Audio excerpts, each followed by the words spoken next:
Welcome to another episode of Will and Mark's HSO. I'm Will Huebner here with Mark Mashashik. Today we're going to be going over the effects of not having a pro day. We're going to be doing some NFL draft stock, who's on the rise and who's fallen. We're going to go over some late round sleepers for the draft, meaning third round or later. We're also going to be going over an NBA redraft from 1996, as well as going over some current and future NBA duos. But first things first, we want everybody to check out our Instagram page, Will and Mark's HSO. We posted some videos for the lower back today, just some exercises for beginners, intermediate, and advanced people to work on their core and get everything in good shape, since everybody's going to be kind of stuck at home for a little bit with this coronavirus. So Mark, everybody's had a chance to do the combine. Well, most people that were medically able had a chance to do the combine, but a lot of teams weren't able to have their pro day. So how is this going to affect their NFL draft stock? Yeah, it's and it's not just guys who weren't medically cleared. Some guys just didn't feel they were ready. Like if you played in the national championship, the LSU players, some of them didn't want to run at the combine because it was just they didn't have time to train for the combine. So they said, we'll leave it on a pro day, and we're not going to get those pro days. So it's just less information on the players. And a lot of the teams have been pushing to push back the draft because of this. Goodell basically came out and said, nope, we're going to have the draft. And if you complain about it, I'm going to fine you, which is his typical Roger Goodell dictatorship. But yeah, it's going to affect some guys. Tua being probably the biggest one, in that we were supposed to see him work out a little bit and see how healthy he looked on his hip. I think we saw him release that video with Trent Dilfer of him just running some dropbacks, and he looked fast. He had quick feet, pitter-patter. I was very surprised to see him moving so well on his hip so early out of surgery. So I think it's a good idea. It's just going to be a lot higher risk for teams. We know that teams like your Baltimore Ravens stand on that. If we don't have a medical on you, we won't draft you. They tell guys that. If we don't have a medical on you, we won't draft you. So anyone that they didn't get a medical on at either the Senior Bowl or the Combine, they're not going to have that opportunity at the pro days. So I think they're going to probably have to adapt. You can't give up on a guy knowing that they didn't get an opportunity to get a medical. But yeah, it's really gonna push everything off. It's gonna be a lot riskier draft. It's such a deep and great draft. It's gonna be exciting to see what happens. But with just less certainty in who we're drafting. Well, we just saw with the Ravens just had a recent trade that got basically stopped with Brockers coming from the Rams.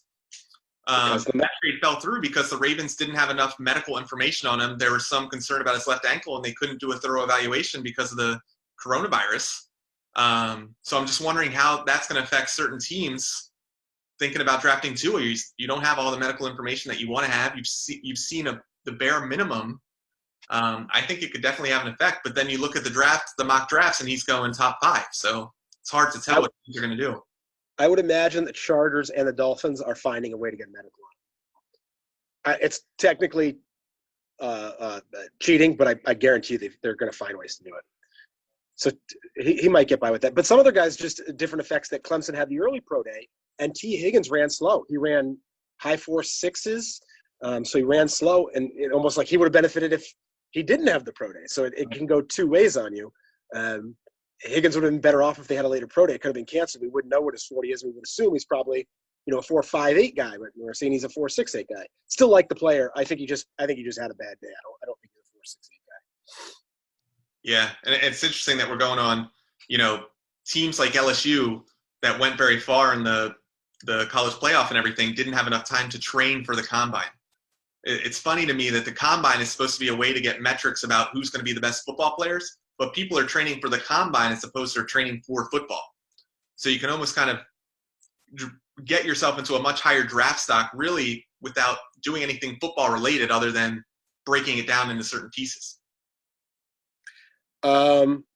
Yeah, you get information from that, though. I'd say good scouts won't make or break you on your combine, but if we look at the top 4 offensive tackles right now, we could say before the combine we were splitting hairs, and then we saw Tristan Wirfs come out and blow everyone's doors off with his 4.8 and his vertical leap at 320 pounds is just so impressive. It just shows you something about his athleticism. So I think that when you're splitting hairs, it puts him ahead of the pack. So I think it is good information. I don't think it's false information. That I think it relates to football. It does. But in terms of somebody like a wide receiver, whereas everybody thinks the fastest guy is necessarily going to be the best receiver, that's not always the case. You know, route running is a lot different than pure speed. It's almost never the case. Yeah. I don't think there's ever been a great NFL receiver that ran under 4.3. It's never happened. Yeah. The best speed receiver in the NFL right now is Tyreek Hill. You would assume he's a low 4.2 guy, but he ran 4.31, pretty damn fast. But yeah, no one runs under 4.3 and has been great. I'd say the only good player that's run under 4.3 in the modern combine since they start using laser times has been Chris Johnson, who ran 4.24. Yeah. He had kind of a short career though. But yeah, he was incredible. Yeah, a little bit of a flash in the pan, I guess. But I would say he's not a Hall of Famer, but I'd say it's still a great career. Yeah. Okay. Well, let's go over some kind of risers and fallers based on the mock drafts that we have. When we're using WalterFootball.com's mock draft here. So a guy like Joe Burrow didn't get to do a pro day. Where's his stock? He didn't need to do anything. He's the first pick overall. So that's the guys who their stock won't be affected are guys that can just, rest on their game film, which Burrow can do and Chase Young can do, or if you worked out at the combine and you showed it. So the guys who are home runs, their stock won't be affected. I'd said Wirf's stock went up because he looked so great at the combine. He separated himself a little bit, but all four of those tackles we got Wirfs, we got Wills, we've got Becton, and we've got Andrew Thomas. Those guys are all studs, though. They're all going to go. I think we could see them all go in the top 11. We could see 4 tackles go in the top 11. Yeah, it's definitely a good year for tackles. Number 2, Chase Young. His stack's not going anywhere. Nope. Number 3, Tua. Projected to go number 3 in this draft. What do you think? I'd say Tua's, despite everything, Tua's stock is up because the rumors of the medicals are good. And, I mean, we've got those little footage of him working out with Dilfer that he looks so good. So I'd say Tua's stock is up. It actually could kind of work out well for him because it's a reason that he didn't have to compete, right? Like he didn't have to show his speed. He didn't Agreed. have to do anything. But, yeah, I don't think it's going to affect him. The injury obviously affected him, but it doesn't seem like the pause in the scouting process has affected him much. It looks like he's going to be a surefire top 5 pick right now. Yeah. The other guy who stocked way up, Isaiah Simmons out of Clemson. He had the amazing combine, and he's flying up draft boards right now. He could end up being a top 5 pick where he was looked at a little bit of a middle round pick. C.J. Henderson, another guy stock way up, second best corner in the draft behind Okudah. He just looked great he looked great at the combine, and I think as people keep reviewing his tape, he just shows that he can play football, that he can really move.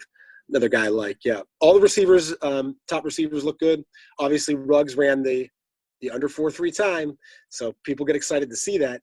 And you want to compare him to Tyreek Hill. The one thing that we do like to see is that for a speed guy, he hasn't shown a lot of injuries, which is always a worry with speed guy, a la John Ross. And he actually had production in college. So a lot of speed guys come in and we say, well, they'll translate well to the NFL with speed, but we don't really see the college production. So Henry Ruggs was a very successful college player. I would probably bet on Ruggs running the 4.27 that he actually will be a successful NFL receiver. Maybe not to the level of Tyreek Hill, but just you look at teams that don't have a guy who can take the top off a defense of how much he can open up for Cameron Sutton in Denver. If he ends up in Denver, which is the team that really likes him, he can really impact the game without putting up numbers. Javon Kinlaw didn't do much since the Senior Bowl because he looked so dominant there. So I'd say his stock is also still up. If you look at last year, we talked a lot about A.J. Brown versus Metcalf, right? 2 players, great players, both on Ole Miss. A.J. Brown had the worst, well, not say worst, but compared to Metcalf, had the lesser combine statistics than Metcalf. And you were saying A.J. Brown you thought was a better receiver.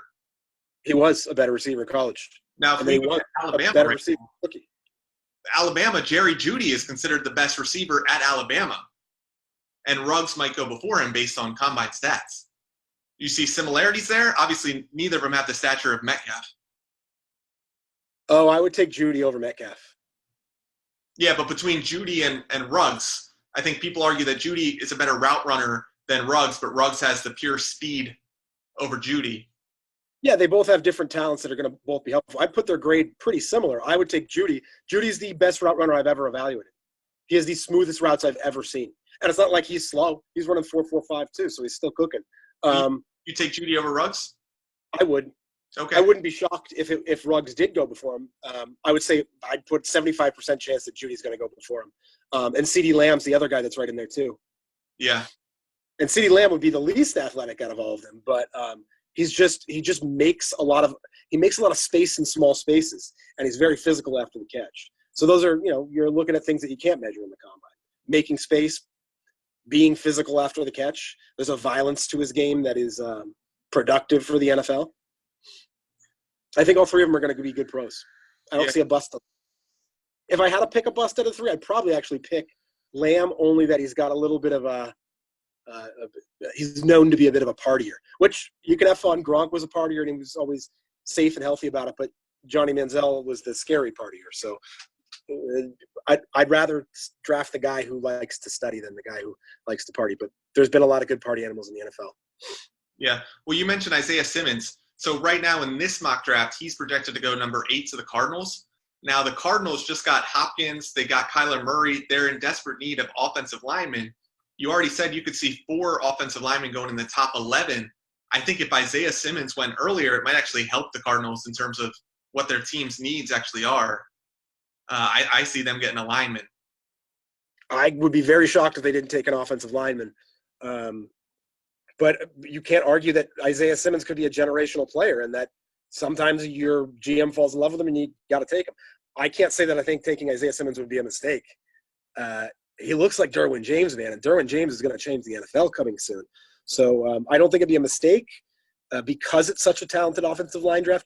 The Cardinals traded. I was about to say that you could get one in the second, but they traded other second round pick to get Hopkins. So yeah, they've got to get that first one right. I would take the tackle, but I couldn't throw too much razz at them if they took Simmons. Yeah. Okay.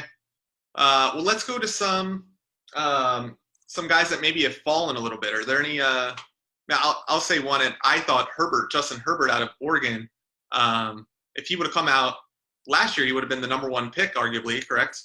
And now he's the 3rd quarterback off the board. So for me, his stock has fallen. What are your thoughts on him? I wouldn't say it's fallen. 3rd quarterback off the board, but still top 5. The Chargers are going to end up with him or 2, and the Dolphins are probably going to end up with the other one. I wouldn't say he's fallen. He's this year under heavy pass rush, under pressure. He struggled a little bit, and I think that's turned a little bit of heads. But he has every physical tool to be the perfect quarterback. If you could put Joe Burrow into Justin Herbert's body, you'd be much happier. He can make every throw in the NFL. He's big, he's strong, he's fast. He does everything. He's a bit of a quiet leader, which reminds us of Marcus Mariota, also coming out of Oregon, struggling in Tennessee. So I think there's a lot of perks to being a quiet leader, but you got to be in the right system, and it's got to work the right way for you. I don't think he's a faller. I'd say he's still going to go top 5. Okay. Anybody from the combine that did tend to fall based on their combine metrics? Yeah. AJ Epinesa out of Iowa.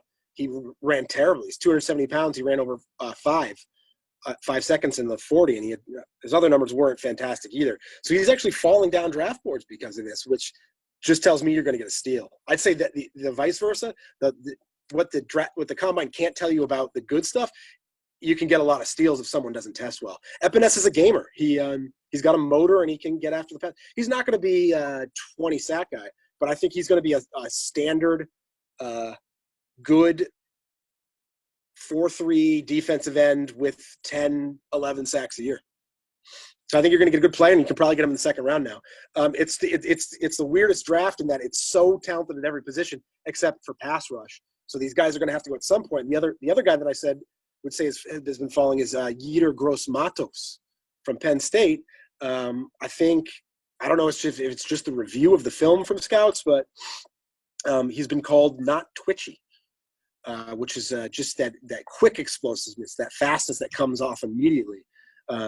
So I'd say Gross-Matos is falling, was productive at Penn State, and again, someone that you could potentially get as a steal maybe in the second round now.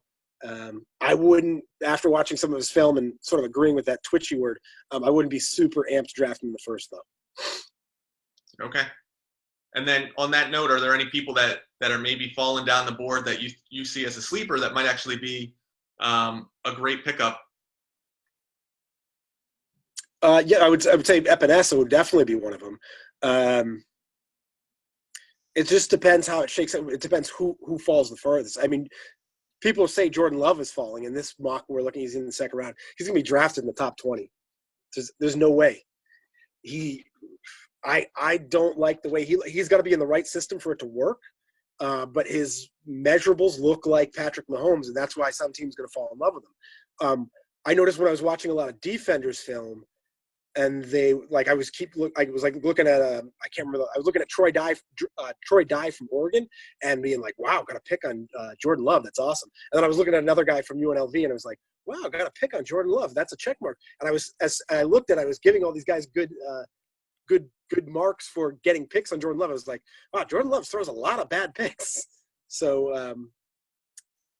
I think in the wrong system he would definitely be bust worthy. He needs to go somewhere where we can learn. Yeah. Okay. Can we just touch on a couple different teams going into this draft? One, I want to talk about the Washington Redskins. So Washington Redskins are kind of in between a lot of mocks. They're either going with Tua or they're going with Chase Young. Personally, I feel like Chase Young is the better player and the better fit for what the Washington Redskins need right now. But I have been seeing Tua up at number 2 quite a bit. What do you think in terms of the Washington's immediate need to get a guy like Tua or get a quarterback versus giving Haskins a little bit of time to see if it works out? What do you think the Redskins should be doing here? You flip a coin. You could do either. You look at the Arizona Cardinals, and I think you'd be pretty happy with that team right now. And they did the same thing a year ago when they flipped Josh Rosen, who they took higher than Haskins was picked, and they flipped him for Kyler Murray. They got a second-round pick out of it. If you could get a second for Rosen, there's no reason you can't get a second for Haskins. So you could do the flip. I think Chase Young will be a generational player. I hate that we use that word so much. Generation should mean once in a generation. But he looks he performing the exact same system under the exact same coaches. He performed better than Joey and Nick Bosa, who are both were all defensive rookie of the year and Pro Bowlers as rookies. So he's a level above that. It's pretty hard to he's a sure thing. Tua, you're taking a huge risk, but you can't win without the quarterback. There are bad teams that my recommendation would be draft a quarterback in the first round every year until you get it right. Just teams that have lost forever. Just keep going back to the well until you get it. So I don't have a problem with either way. I would take Young, just because he's that much talent. But if you believe Tua is a franchise quarterback, and you believe that, and you believe he's going to be healthy, which is hard to do because we don't have the medicals, you take him. Because the quarterback is the most important position in maybe all of professional sports, definitely in the game of football.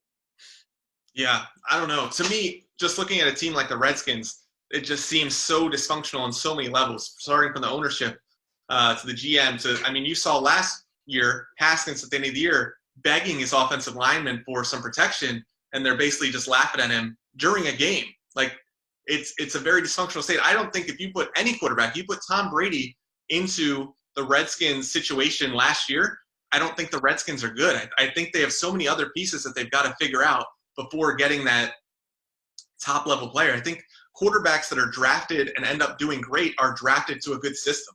Like Deshaun Watson being able to go into Houston right away with some playmakers was a great fit right there, versus other people that maybe haven't panned out, like Rosen. I thought Daniel Jones actually did really well in the situation that he was with. But I think maybe he could have done even better in a different system. So to me, I don't think the Redskins are going to be that much better despite any quarterback that they get. If they get Joe Burrow, I don't see the Redskins being good next year. I think there's too many other holes to fill.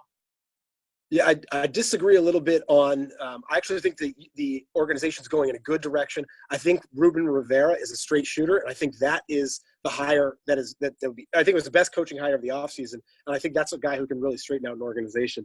As far as the Haskins thing with the offensive lineman, that hurt. But when you watched it, I did not blame the coaching or the organization for that. I saw a young quarterback who did not have the belief and trust of his teammates. I don't think there's any chance that those guys do that to Tom Brady. Like zero, no chance.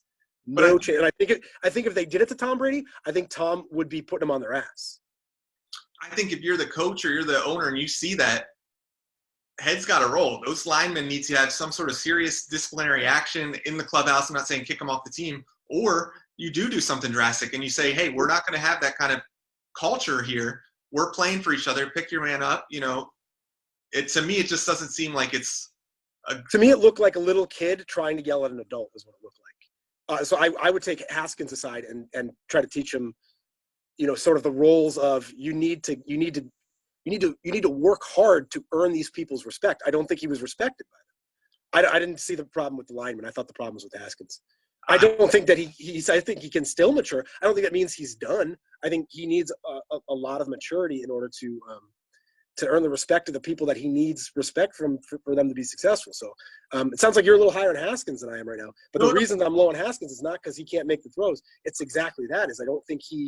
I don't know if it's his work ethic or what it is, but he doesn't have the respect of everyone around him.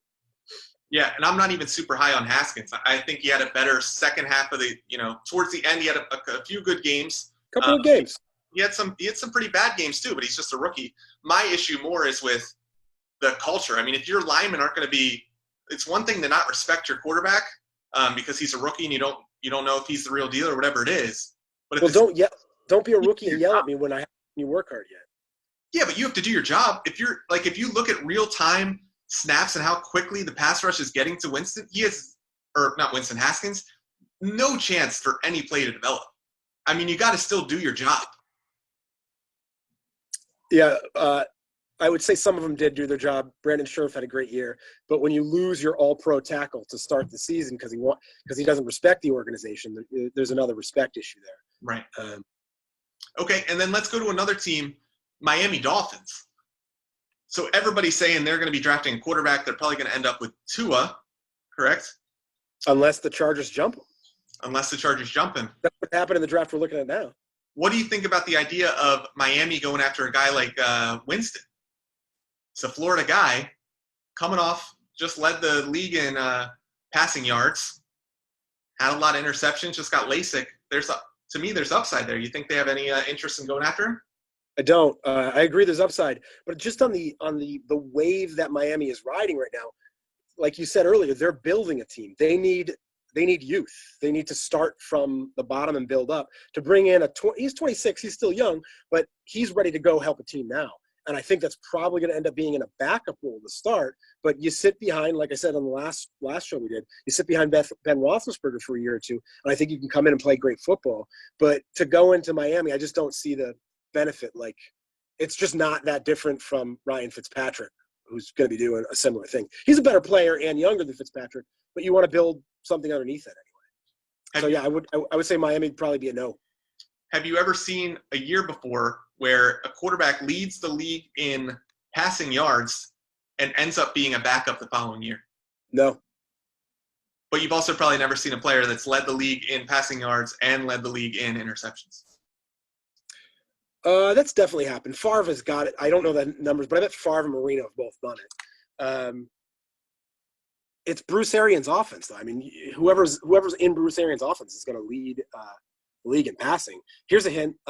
Take Tom Brady as a sleeper in your fantasy draft this year. His numbers have been awful for fantasy the past couple of years because he hasn't been in a fantasy-friendly offense. I think the reason he wants to go there is to blow up his Hall of Fame numbers a little more. I think he's going to get 5,000. Okay. Yeah, he's definitely in a better system. On fantasy note, I think Godwin's fantasy value just went way up, and I think Mike Evans, not a drastic one, but I think it did go down with Tom Brady now in Tampa Bay. I agree, and that's the feel, because Evans is like the downfield threat. And I know Brady's older, but don't forget Tom Brady produced the receiver with the single most touchdowns ever in a season on a downfield guy in Randy Moss when he threw him 20. So probably, yeah. I own Evans in a dynasty league. I took it as a little bit of a hit, but I think it'll probably shake out as even. Randy Moss and Mike Evans, only players in the history of the NFL for their first 6 seasons to all go for over 1,000 yards. Similarity there. Okay. When he was throwing it to Randy Moss, his arm was a few years younger. But yeah, that was 2007. What year are we in, 2020? Holy crap. That was 13 years ago? So he's getting out of the cold weather and getting into warm weather. I think that'll help the arm. But yeah, I don't know if he's got the deep pump Juice anymore. We'll see. We'll see. I'm excited to watch it. Okay, let's go on to in honor of Kobe Bryant, the late Kobe Bryant. We didn't do late round sleepers. You said two of them. Who did I say? I don't remember. Some guy from Iowa. Those were the fallers. Oh, all right. Who are your sleepers? Go ahead. I can run down. I can do it quick. I'll just give you a couple that I wrote down. Jeremy Chin, Southern Illinois. He looks like Isaiah Simmons, except he didn't play against any competition. He's a guy who's rising up draft boards, but I still call him a late round sleeper. Cameron Dantzler, cornerback out of Mississippi State, little undersized, but 6'2", 185 pounds. Gamer, plays with everybody. I like him even though he's undersized. Antoine Winfield Jr. Looks like a little bit like Daddy. Antoine Winfield Sr., who is great for the Bills in our younger years. Out of Minnesota, looks great. He can play in the slot and he plays safety. Cam Akers played behind a terrible offensive line in Florida State. I think you get him in the late second, early third round, and you put him in an NFL offensive line. I think this guy's going to perform similar to some of the top running backs drafted like Swift and Taylor. Chase Claypool had a great combine out of Notre Dame. Jordan Brooks, inside linebacker at Texas Tech. Just such a great draft that some of these guys are going to fall. Matt Pert has a 38-inch long arm out of University of Connecticut to play left tackle. He'll be low in the draft. Zach Moss ran a 4.7 at a Utah State. Zach Moss ran a 4.7 40, which is really causing the tumble. It's irrelevant. Singletary ran a 4.7 last year. This guy has really good low vision and balance. And the last one, Troy Dye. I don't know why he's falling down draft boards. Very good middle linebacker out of Oregon. All right, good. So 1996 NBA draft, Kobe Bryant was in that one. Yep. So we wanted to reclassify the NBA draft. So I flipped the coin. I got the number 1 pick, and we're going to go through the top 10 because it was a really good NBA year. It was one of the best drafts, man. And some people got it wrong. Go ahead. You're on the clock. 1996. 76ers are on the clock. Who are you taking? All right. With first pick, I'm going to go Kobe Bean Bryant. Yep, you got to do that. Number 2 pick to the Raptors. They got lucky here. I mean, you don't get Kobe, but Allen Iverson is a nice consolation prize. Oh, yeah. Number 3, I'm going with Jesus Shuttlesworth, Ray Allen. Great pick. Number 4, the Bucks. I'll go Steve Nash. And I can't believe you took Ray Allen over Steve Nash, to be honest. Love both players. I'll go Nash. Oh, Ray Allen's like one of my top favorite players of all time. Mine too. But Steve Nash, 2-time MVP. Okay. Ray He's Allen. Canadian. Yeah, both are great players. Number 5, I'm going to go Stephon Marbury, who I think currently is working to try to get some more masks into the U.S. to aid with the coronavirus.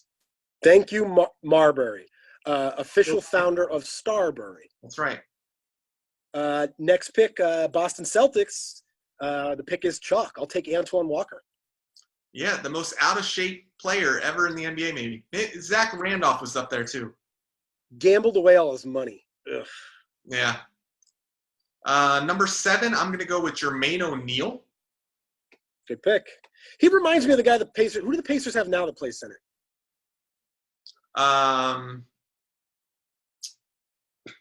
Is it Turner? Yes, Miles Turner.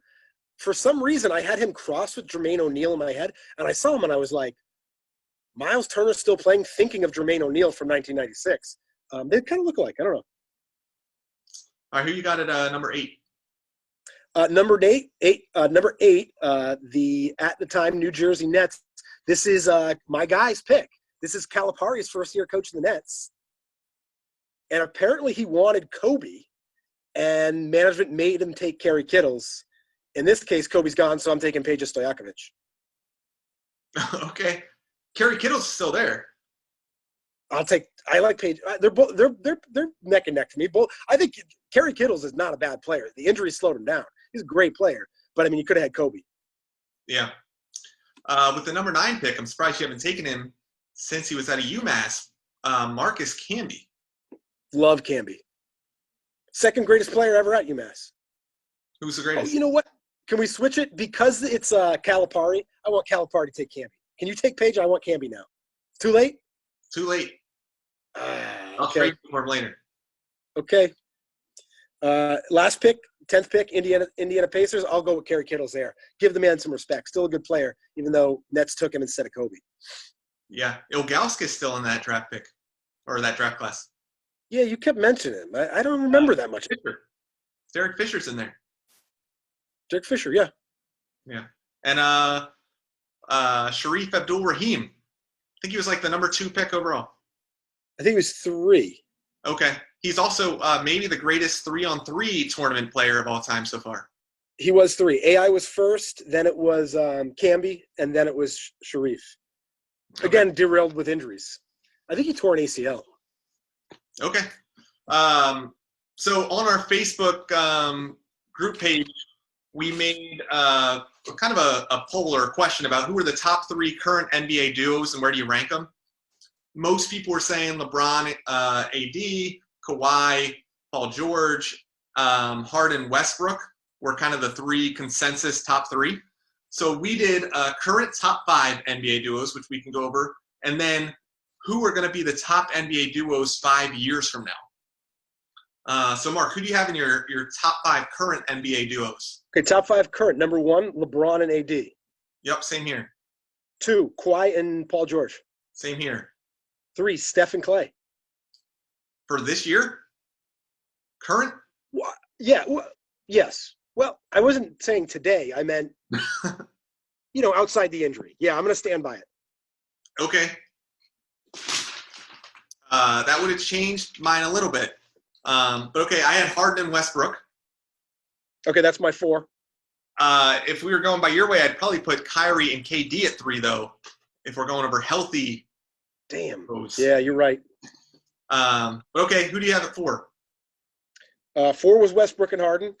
Okay, I had Giannis and Chris Middleton. And 5, I had Dame and McCollum. Okay, well, I had Embiid and Simmons. I am shocked, absolutely shocked, Mark, that you do not have Luka in your top 5. Yeah, I don't think it's not there yet. Okay. He's my guy, though. All right, so let's go into going off kind of the young and rising stars in the NBA. Who's going to be there 5 years from now? The Young Bucks. The Young Bucks. Speaking of the Bucks. Is that where you're going with this? Well, they're in my list, but Well, give me number 1. yeah, they're number 1 for me. Giannis and Chris Middleton. So Giannis will be 29 years old, and I think the best player in the NBA for maybe the next 10 years. And then they have Chris Middleton, who will be 33, so he'll be a little bit older. But I think Giannis is that good to where he can make Middleton look good at 33 years old. Okay, at number 1, I've got Luka and Porzingis. Luka will be 25 and Porzingis will be 29. Porzingis will be hurt, maybe with the knee replacement, and Luka may still be in the league. Who you got at 2? Number 2, I've got Joel Embiid and Ben Simmons. A lot of talk about them splitting up, but I think we did this assuming all the players currently will still be on the same team 5 years from now. Okay, I knocked them a little bit because Embiid just seems like lazy, and I could see him like hitting 30 and just like getting out of shape. They're still on my list, but I knocked him for it. That is a knock on him. I think Charles Barkley last year said if Embiid stopped being so lazy, he would be the best player in the NBA. Which is I'm just waiting for the Instagram post of him just like ripped with abs. Yeah. My number 2, I had Nikolai, Jokic, and Jamal Murray. They'll be 30 and 28. Okay. I think Jokic is my most underrated player in the NBA. That's your number 2? It's my number 2. They didn't crack my top 5. Okay, you're wrong. Well, 5 years, we'll see. All right. So my number 3 is Karl Anthony Towns and Wiggins. Towns will be 29. Wiggins will be 30. Towns has potential to be one of the best big men. I wouldn't say of all time, but he's definitely up there. Wiggins just has to get traded back from Golden State to Minnesota for it to happen. Oh, you're right. Yep. All right. Keep it in there. It's too late. My number 3, I had Giannis, but I didn't go with Middleton. I just said whoever the second best player is on his team in 2 years, but I don't think it'll be Middleton. Yeah, that's fair. Number 4, I'm going with Trae Young, one of my favorite guys, and Collins. My Bleacher Report just popped up my phone to say Tua came out and said he feels 100% today. Just interject. He should feel 110%. My 4 was the knocked one. I still go Simmons and Embiid at 4. Okay. My number 5 is a little bit risky in the sense that I'm not sure Zion is going to be healthy 5 years from now. But I got Zion and Lonzo. Oh, that's a good one.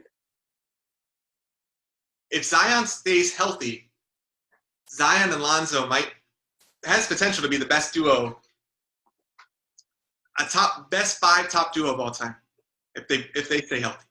Okay. Who do you got at 5? Number 5, again, I went a little risky with my 5 too. Okay. I've got LeBron James. So 39-year-old. He'll be 40. Okay. Do you want to take a guess at who I got with him? It's got to be Anthony Davis. Nope. I got Bronny Jr. He'll be 20. I think they'll take their talents to South Beach. Okay. That one might be more unrealistic than my Wiggins Anthony Towns one. All right. I really think they're going to play together. Yeah, that was fun. Everybody be sure to check out our Instagram. We just did lower back exercises. We're going to be posting more exercises for people to do while they're kind of quarantined at home. You'll be seeing a lot of us kind of on this split screen now, just with the whole social distancing. And same thing, we're pretty active on the Facebook page now. So join a Facebook, join Instagram, and always ask questions. willandmarkshso@gmail.com. Will and Mark strongly endorse social distancing and continue to wash your hands. Stay home, everybody. Stay safe. It's not just for you. It's for the most vulnerable people in our society. So stay home and keep everyone safe. All right. Over and out. Over and out.